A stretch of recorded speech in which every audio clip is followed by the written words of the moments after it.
നമ്മൾ മിക്കവരും വിചാരിച്ചു വെച്ചിരിക്കുന്നത് കൂടുതൽ വെള്ളം കുടിച്ചു കഴിഞ്ഞാൽ കൂടുതൽ ഹൈഡ്രേറ്റ് ആയിട്ട് ഇരിക്കാൻ പറ്റും എന്നാണ്. പക്ഷെ വെള്ളം മാത്രം കുടിച്ചുകൊണ്ടിരുന്നു കഴിഞ്ഞാൽ അത് നമ്മുടെ ബോഡിയിൽ നിൽക്കത്തില്ല. അത് യൂറിനായും സ്വെറ്റായും എല്ലാം നമ്മുടെ ബോഡിയിൽ നിന്ന് പൊക്കോണ്ടിരിക്കും. ഇതുവഴി നമ്മൾ കൂടുതൽ വെള്ളം കുടിക്കുകയും വീണ്ടും കൂടുതൽ ഡീഹൈഡ്രേറ്റ് ആയിക്കൊണ്ടിരിക്കുകയും ചെയ്യും. അങ്ങനെ ഒരു 3 മണിയൊക്കെ ആകുമ്പോഴേക്കും നമ്മൾ വർക്കിലും സ്റ്റഡീസിലും ഒന്നും ഫോക്കസ് ചെയ്യാൻ പറ്റാണ്ട് നമ്മൾ പടമായിട്ടുണ്ടാവും. എൻ്റെ അവസ്ഥ ഏകദേശം ഇതുപോലെ തന്നെ ആയിരുന്നു. പക്ഷെ കഴിഞ്ഞ ഒരാഴ്ചയായിട്ട് ഞാൻ ഒരു സീക്രട്ട് ഡ്രിങ്ക് കുടിക്കുന്നുണ്ട്. ഇതെന്നെ രാവിലെ മുതൽ രാത്രി വരെ എനർജറ്റിക് ആയിട്ട് ഇരിക്കാനായിട്ട് സഹായിക്കുന്നുണ്ട്. ഇതിൻ്റെ ബെസ്റ്റ് പാർട്ട് എന്തെന്ന് വെച്ച് കഴിഞ്ഞാൽ ഇതുണ്ടാക്കാനായിട്ട് എനിക്ക് വെറും 10 രൂപയ്ക്ക് താഴെ മാത്രമേ ചിലവ് വരുന്നുള്ളൂ എന്നുള്ളതാണ്. പിന്നെ അടുത്ത കുറച്ച് സമയത്തിനുള്ളിൽ സംഭവം എന്താണെന്ന് ഞാൻ നിങ്ങൾക്ക് വേണ്ടി പറഞ്ഞുതരാം. Honestly this should be viral. പക്ഷേ ഇതാരും അങ്ങനെ സംസാരിച്ച് ഞാൻ കണ്ടില്ല. ഞാൻ വിചാരിച്ചു നിങ്ങൾക്ക് വേണ്ടിയിട്ട് അത് ജസ്റ്റ് ഷെയർ ചെയ്യാമെന്ന്. അപ്പോൾ നിങ്ങളൊരു വർക്കിംഗ് പ്രൊഫഷണലോ സ്റ്റുഡൻറ്റോ ആണെങ്കിൽ നിങ്ങൾക്ക് എന്തായാലും ഈ ഒരു സംഭവം ഉപകാരപ്പെടും. ഈ ഒരു സീക്രട്ട് ഡ്രിങ്ക് ഉണ്ടാക്കാനായിട്ട് നമുക്ക് ആവശ്യമായിട്ടുള്ള സാധനങ്ങൾ ഒരു കുപ്പി വെള്ളവും കുറച്ച് ഉപ്പും തേനും പിന്നെ പകുതി നാരങ്ങയും മാത്രമാണ്. ഇതെല്ലാം കൂടെ ജസ്റ്റ് കുപ്പിയിലോട്ട് തട്ടി ഷേക്ക് ചെയ്ത് എടുത്തു കഴിഞ്ഞാൽ നിങ്ങളുടെ സീക്രട്ട് ഡ്രിങ്ക് റെഡിയായി. ഇനിയിപ്പോൾ നിങ്ങൾക്ക് മിക്സി അല്ലെങ്കിൽ ബ്ലെൻഡറിനായിട്ട് ആക്സസ് ഉണ്ടെങ്കിൽ ഇതെല്ലാം കൂടെ ജസ്റ്റ് ബ്ലെൻഡ് ചെയ്ത് യൂസും ചെയ്യാം. ബെസ്റ്റ് പാർട്ട് എന്താണെന്ന് വെച്ച് കഴിഞ്ഞാൽ നമ്മുടെ വീട്ടിൽ അവൈലബിൾ ആയിട്ടുള്ള സാധനങ്ങൾ മാത്രമേ ഉപയോഗിച്ചിട്ടുള്ളൂ എന്നുള്ളതാണ്. ആൻഡ് ഇതെല്ലാം കൂടെ ഉണ്ടാക്കാനായിട്ട് 10 രൂപയ്ക്ക് താഴെ മാത്രമേ ചിലവും വരുന്നുള്ളൂ. സംഭവം ഇത്രയേ ഉള്ളൂ, സിമ്പിളാണ്. അപ്പം ഞാൻ എങ്ങനെ ഈ ഒരു സീക്രട്ട് ഡ്രിങ്കിലോട്ട് എത്തിയെന്ന് പറഞ്ഞുതരാം. സോ ഇഫ്താറിനും സുഹൂറിനും ഇടയ്ക്കുള്ള സമയമാണല്ലോ നമുക്ക് ഫുഡ് കഴിക്കാനായിട്ടുള്ള വിൻഡോ.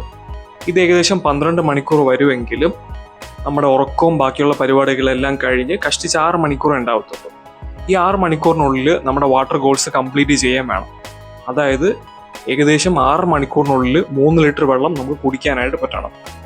സോ റമദാൻ്റെ ആദ്യത്തെ 2 ആഴ്ച ഈ ഒരു വാട്ടർ ഗോൾസ് കംപ്ലീറ്റ് ചെയ്യാൻ പറ്റിയെങ്കിലും ഉച്ചയോടുകൂടി കൂടുതൽ ടയേർഡ് ആകാനും ഡീഹൈഡ്രേറ്റ് ആകാനായിട്ട് തുടങ്ങി. അപ്പം അങ്ങനെ ചിന്തിച്ചിരുന്നപ്പോഴാണ് എന്തുകൊണ്ട് ഡോക്ടറോട് നമുക്ക് ചോദിച്ചുകൂടാ എന്ന് ചിന്തിച്ചത്. അങ്ങനെ നമുക്ക് എല്ലാവർക്കും സുപരിചിതനായ നമുക്ക് ഏറ്റവും പ്രിയപ്പെട്ട എന്ത് പ്രശ്നം വന്നാലും നമ്മൾ ആദ്യം ഓടി ചെല്ലുന്ന ChatGPTയോട് തന്നെ എൻ്റെ പ്രശ്നം ഞാൻ അവതരിപ്പിച്ചു.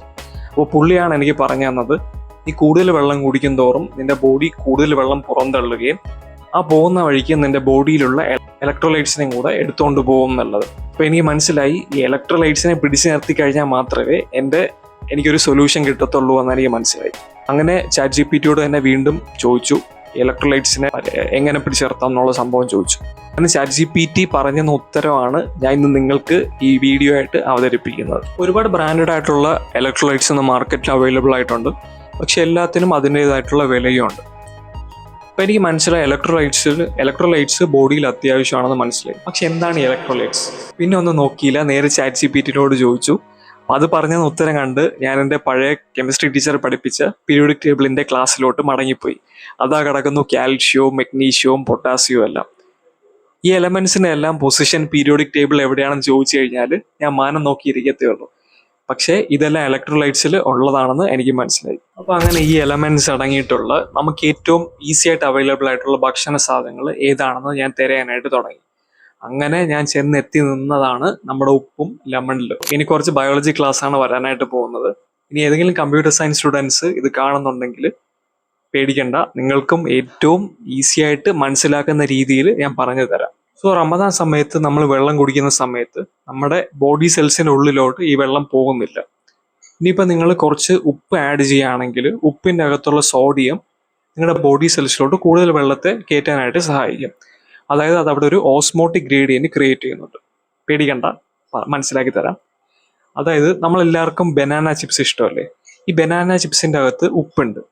പക്ഷെ നിങ്ങൾ കുറേ ചിപ്സ് കഴിക്കുന്ന സമയത്ത് നിങ്ങളുടെ മൗത്ത് കൂടുതൽ ഡ്രൈ ആയിട്ട് ഫീൽ ചെയ്തിട്ടുണ്ടാകും. ഇവിടെ ഓസ്മോസിസ് കാരണമാണ് ഇത് നടക്കുന്നത്. അതായത് ചിപ്സിൻ്റെ അകത്തുള്ള ഉപ്പ് നിങ്ങളുടെ മൗത്തിലുള്ള സലൈവയെ കൂടുതൽ വലിച്ചെടുക്കുന്നതുകൊണ്ടാണ് നിങ്ങളുടെ മൗത്ത് കൂടുതൽ ഡ്രൈ ആയിട്ട് ഫീൽ ചെയ്യുന്നത്. ഇതേ സെയിം സംഭവം തന്നെയാണ് നിങ്ങൾ ഉപ്പ് വെള്ളത്തിൽ ആഡ് ചെയ്തിട്ട് വെള്ളം കുടിക്കുന്ന സമയത്ത് നടക്കുന്നത്. ഇനി ലെമണിൽ പൊട്ടാസ്യം അടങ്ങിയിട്ടുണ്ട്. സോ ഉപ്പിലുള്ള സോഡിയം നിങ്ങളുടെ ബോഡി സെൽസിലോട്ട് കൂടുതൽ വെള്ളത്തെ കയറ്റാനായിട്ട് സഹായിക്കുന്നുണ്ടെങ്കിൽ ലെമണിലുള്ള പൊട്ടാസ്യം ആ വെള്ളത്തെ അവിടെ നിലനിർത്താനായിട്ട് സഹായിക്കും. ഇതിൻ്റെ എല്ലാം കൂടെ നിങ്ങൾ ഹണി കൂടെ ആഡ് ചെയ്ത് കഴിഞ്ഞാൽ ഒരു പെർഫെക്റ്റ് ഡ്രിങ്ക് ആണ്. കാരണം ഹണി നിങ്ങൾക്ക് ക്വിക്കായിട്ടുള്ള എനർജി റിലീസിന് സഹായിക്കുന്നുണ്ട്. സോ ഇതെല്ലാം കൂടെ നിങ്ങൾ ചെറിയ രീതിക്കുള്ള വർക്കൗട്ടും കാര്യങ്ങളൊക്കെ ചെയ്യുന്ന ഒരാളാണെന്നുണ്ടെങ്കിൽ ഇതൊരു പെർഫെക്റ്റ് ഡ്രിങ്ക് ആയിരിക്കും നിങ്ങൾക്ക്. ഈ ഒരു വീഡിയോ നിങ്ങളെ കൂടുതൽ എനർജറ്റിക് ആക്കാനായിട്ട് സഹായിച്ചിട്ടുണ്ടെങ്കിൽ സബ്സ്ക്രൈബ് ചെയ്ത് കൂടിക്കോ. ഇനി ഇതുപോലുള്ള അടിപൊളി ടിപ്സ് ആയിട്ട് നമ്മൾ വീണ്ടും വരുന്നതായിരിക്കും. Until then stay tuned.